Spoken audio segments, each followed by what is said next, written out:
नमस्कार दोस्तों, स्वागत आप सभी लोगों को वापस मेरे YouTube चैनल पे आने के लिए। और आज हम डिस्कस करने वाले हैं कि क्या ज़्यादा अच्छा लॉन्ग टर्म के लिए प्रोडक्ट है, गोल्ड या इक्विटीज।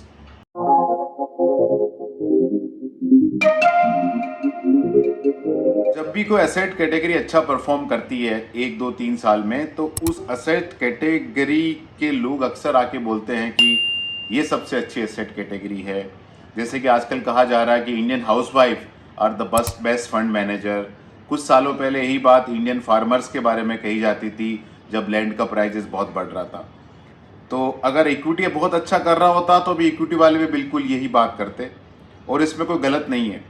लेकिन हमको इन इमीडिएट चीज़ों के रिसेंट जो चीज़ें हैं उनसे दूर देख के अपने को देखना है कि लॉन्ग टर्म का ट्रैक रिकॉर्ड कैसा रहा, लॉन्ग टर्म का ट्रैक रिकॉर्ड के अलावा लॉन्ग टर्म की जर्नी कैसे रही। और इन्वेस्टमेंट के अंदर प्राइस मूवमेंट या वॉलेटिलिटी सबसे बड़ा रिस्क नहीं है, सबसे बड़ा चैलेंज नहीं है, वो हैंडल किया जा सकता है। सबसे बड़ा चैलेंज इन्वेस्टिंग के अंदर है इन्फ्लेशन बीटिंग रिटर्न जनरेट करना। एक तो ये चैलेंज है, और दूसरा चैलेंज है कि लॉन्जिविटी, लंबे समय तक टैक्स एफिशिएंट तरीके से कंपाउंड आपका पैसा हो पाए, तभी आपका अच्छा वेल्थ क्रिएट होता है। और इन्वेस्टमेंट डिसीजन 2 3 5 साल के नहीं होते, इन्वेस्टमेंट डिसीजन इफेक्टिवली बहुत लंबे होते हैं, डिकेडल्स होते हैं। और क्यों डिकेडल होते हैं? क्योंकि 25 साल की उम्र में हम कमाना चालू करते हैं। एवरेज लाइफ एक्सपेक्टेंसी 70 साल से 80 साल के बीच में होती है। तो करीब करीब 50 साल के ऊपर हमारे इन्वेस्टमेंट डिसीजन इफेक्टिवली हो सकते हैं। तो अभी हम एग्जामिन करने की कोशिश करते हैं सेंसेक्स को और गोल्ड को। तो मैंने जिस तरह एग्जामिन करने की कोशिश की, पहले मैंने देखा कि प्रोबेबिलिटी ऑफ नेगेटिव रिटर्न क्या है गोल्ड में और सेंसेक्स में। तो पहले मैंने लिया 1 साल का पीरियड, और इस सारे डेटा मैंने 31 मार्च 2023, 22, 21 ऐसा मिला। 31 मार्च के प्राइस लिए पिछले 42-43 सालों के 1980 से जब सेंसेक्स के डेटा आए, और तब से मैंने गोल्ड का प्राइस लिया 31 मार्च। हर 31 मार्च का नंबर मैंने लिया है। तो 1 साल का अगर डेटा 31 मार्च टू 31 मार्च एनालाइज करें, तो 30% ऑफ द टाइम सेंसेक्स में रिटर्न एक्चुअली नेगेटिव आए हैं। उसके अगेंस्ट में गोल्ड में 1 साल में खाली 19% टाइम ही रिटर्न नेगेटिव आए हैं। अगर हम इस पीरियड को 3 साल एक्सटेंड करते हैं, तो 3 साल का पीरियड ले तो सेंसेक्स में 17% टाइम रिटर्न नेगेटिव आए हैं, और गोल्ड में वो नंबर 12% ही, मतलब 12% टाइम ही गोल्ड ने 3 साल के पीरियड में नेगेटिव रिटर्न दिया है। अगर हम डेटा 5 साल के पीरियड में ले जाते हैं, तो 5 साल के पीरियड में सेंसेक्स ने 8% टाइम नेगेटिव रिटर्न जनरेट किया है, और गोल्ड में वो नंबर 13% है। यस, 13% है। 13% टाइम गोल्ड ने 5 साल के रोलिंग रिटर्न में रिटर्न नेगेटिव दिया है। अगर हम डेटा 7 साल के पीरियड में ले जाते हैं, तो 7 साल के पीरियड में सेंसेक्स ने 8% टाइम रिटर्न नेगेटिव जनरेट किया है, और गोल्ड ने 5% टाइम रिटर्न नेगेटिव जनरेट किया है। और अगर हम 10 साल का पीरियड लेके जाते हैं, तो 10 साल के पीरियड में 3% ऑफ द टाइम गोल्ड ने सेंसेक्स ने 3% of the time negative return generate किया है, और गोल्ड ने कोई भी 10 साल के पीरियड में 1980 से लेके रिटर्न नेगेटिव जनरेट नहीं किया है। 15, 20, 25, 30 साल के पीरियड में, सारे पीरियड में गोल्ड और सेंसेक्स दोनों ने हमेशा पॉजिटिव रिटर्न जनरेट किया। ये तो अभी हम एग्जामिन करते हैं कि हमारा इन्वेस्टमेंट करने का पर्पस खाली पॉजिटिव या प्रोबेबिलिटी ऑफ पॉजिटिव रिटर्न का भी नहीं, हमको ये भी देखना है कि are we getting inflation beating return. और ऐसा कहा जाता है कि गोल्ड इन्फ्लेशन को बीट करता है, तो इसको एग्जामिन करने की कोशिश करते हैं। तो मैंने निकाला कि probability of delivering 8% plus return, क्योंकि 8% एक्चुअली हाउस होल्ड का इन्फ्लेशन रहा। सरकारी आंकड़े 6% बताते हैं, 7% बताते हैं, लेकिन 1990 से लेकर 2022 का 32 साल का जो पीरियड है, उसमें गेहूं का दाम 7.5-8% बढ़ा है, पेट्रोल का दाम 7.5 बढ़ा है, तूर दाल का दाम 8.5% के आसपास बढ़ा है। और इसमें मैं हेल्थ केयर और एजुकेशन के एक्सपेंसेस तो ले ही नहीं रहा हूँ, वो बहुत ज़्यादा तरीके से बढ़े। तो 8% हम मान के चलें, 8% का हम एक बेंचमार्क रखें। तो what is the probability of कि 8% के ऊपर रिटर्न जनरेट हुआ है? तो 1 साल का पीरियड ले तो मालूम पड़ा कि 63 टाइम सेंसेक्स ने 8% के ऊपर रिटर्न जनरेट किया है। वो नंबर गोल्ड का 58% टाइम, मतलब गोल्ड ने 1 साल के पीरियड में खाली 58% टाइम ही रिटर्न पॉजिटिव जनरेट किया है। पॉजिटिव 8% के ऊपर। अगर हम 3 साल का पीरियड लेते हैं तो सेंसेक्स ने 68% टाइम 8% के ऊपर रिटर्न दिया है, और गोल्ड में वो 54% टाइम ही गोल्ड ने 8% के ऊपर रिटर्न दिया है।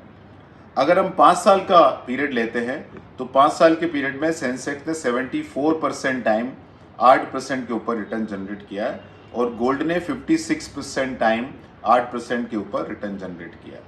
अगर हम 7 साल का डेटा लेते हैं तो 7 साल के डेटा में इक्विटी ने 73% टाइम 8% के ऊपर रिटर्न जनरेट किया है, और गोल्ड ने 52% टाइम 8% से कंपाउंड ज़्यादा रिटर्न जनरेट किया है। 10 साल का पीरियड लेते हैं तो इक्विटी में 82% ऑफ द टाइम 10 साल के पीरियड में 8% के ऊपर रिटर्न जनरेट किया हुआ है CAGR, और गोल्ड में वो नंबर 59% ड्रॉप हो जाता है। 15 साल के डेटा लेते हैं तो सेंसेक्स में 93% टाइम सेंसेक्स ने पॉजिटिव रिटर्न जनरेट किया 8% के ऊपर, और वही डेटा गोल्ड में 58% लेवल पे है। मतलब गोल्ड ने 15 साल के पीरियड में 58% टाइम ही रिटर्न जनरेट किया है 8% के ऊपर। अगर हम डेटा 20 साल का लेते हैं तो 20 साल के पीरियड में 96% टाइम सेंसेक्स ने 8% के ऊपर रिटर्न जनरेट किया है।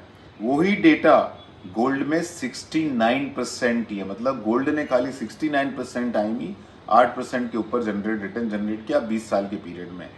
25 साल का पीरियड या 30 साल का पीरियड लेते तो हर 25-30 साल के पीरियड में सेंसेक्स ने 8% के ऊपर हमेशा रिटर्न जनरेट किया है। वही डेटा अगर हम गोल्ड का ले तो 25 साल के पीरियड में 79% टाइम ही गोल्ड ने 8% के ऊपर रिटर्न जनरेट किया है, और 30 साल का पीरियड लेते हैं तो 93% टाइम गोल्ड ने 8% के ऊपर रिटर्न जनरेट किया है। अभी हम एग्जामिन करने की कोशिश करते हैं कि एब्सोल्यूट रिटर्न क्या जनरेट हुआ पिछले 1, 3, 5, 7, 10, 15, 20, 25, 30 सालों में, और गोल्ड और इक्विटी के बीच में परफॉर्मेंस में डिफरेंस क्या है।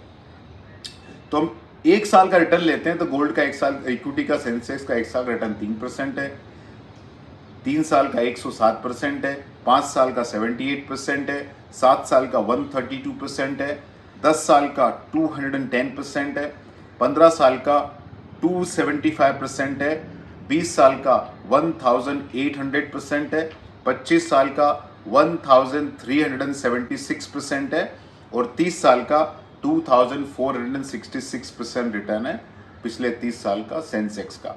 उसके अगेंस्ट में गोल्ड ने किस तरह का रिटर्न जनरेट किया?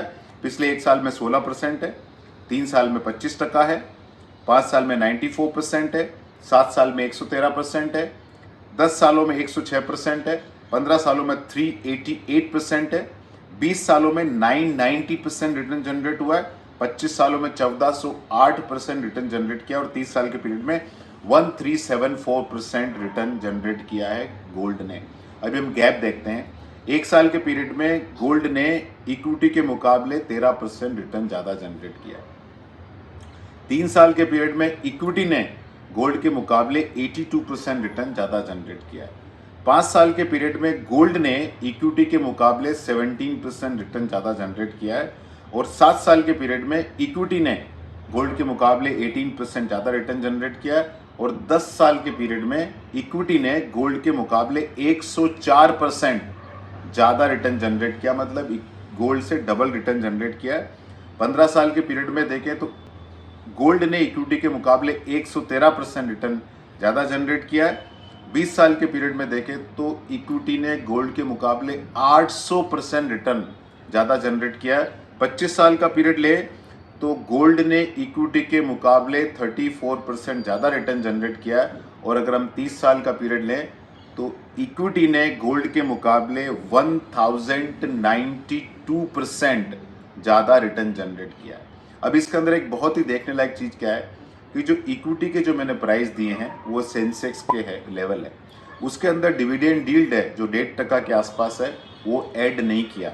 तो वो ऐड करें तो इक्विटी के रिटर्न और भी इम्प्रेसिव लगेंगे। जब भी आप इक्विटी का रिटर्न बाजार में देखते हैं, कहीं भी मीडिया में देखते हैं, तो वो सेंसेक्स या निफ्टी के रिटर्न होते हैं, उसमें डिविडेंड यील्ड नहीं होता, आपके एक्चुअल रिटर्न उससे हमेशा ज़्यादा होते हैं। गोल्ड में जो प्राइस दिखाई जाती है, न तो उस प्राइस पे आप कभी बेच सकते हो न आप खरीद सकते हो, क्योंकि जो प्राइस दिखाई जाती है उस पर अगर आप लेने गए तो उससे ज़्यादा दाम पे आपको माल मिलेगा। जीएसटी को अलग रखिए, और जब बेचने जाओगे तो जो प्राइस दिखी है उस प्राइस पे आपको कभी माल बिकेगा नहीं। मैं ज्वेलरी चार्जेस और अडल्ट्रेशन की बात ही नहीं कर रहा हूँ। तो जो गोल्ड का जो प्राइस दिखाया जाता है, एक्चुअल कस्टमर का एक्सपीरियंस उससे हमेशा खराब ही होता है। तो ये वीडियो सिर्फ और सिर्फ एजुकेशनल पर्पजेस के लिए है। आपको कहाँ इन्वेस्ट करना, कहाँ इन्वेस्ट नहीं करना, अपने म्यूचुअल फंड डिस्ट्रीब्यूटर से कंसल्ट करें। मैं ये नहीं बोल रहा कि gold is a bad product और equity is the best product, लेकिन जब भी आप इन्वेस्टमेंट डिसीजन लें, डेटा को ढंग से एनालाइज करें, डीप उसका मीनिंग उसको समझने की कोशिश करें, उसके बाद आप डिसीजन लें। ये सारे डेटा गोल्ड या सेंसेक्स के पास्ट के रिटर्न के हैं, फ्यूचर में क्या होगा किसी को पता नहीं है। मेरा जॉब है खाली आपको एजुकेट करना और समझाना कि जब भी आप किसी इन्वेस्टमेंट ऑप्शन को देखें तो खाली 1 2 3 साल के रिटर्न नहीं देखें, थोड़ा डीपर मीनिंग निकालने की कोशिश करें कि इन्वेस्टमेंट का सबसे बड़ा चैलेंज है इन्फ्लेशन बीटिंग रिटर्न जनरेट करना, और दूसरा सबसे बड़ा चैलेंज है कि लॉन्जेविटी, लॉन्ग टर्म में पैसा कंपाउंड करना। और एक बात हमेशा ध्यान रखें, इन्फ्लेशन कंपाउंड होता है, बहुत कम इन्वेस्टमेंट ऑप्शन है जो कि कंपाउंड हो पाते हैं। फाइनली ये आपका पैसा, ये आपका फ्यूचर, आप डिसाइड करें। हम इस पूरे प्रोसेस में बहुत ही छोटे इनेबलर हैं। धन्यवाद।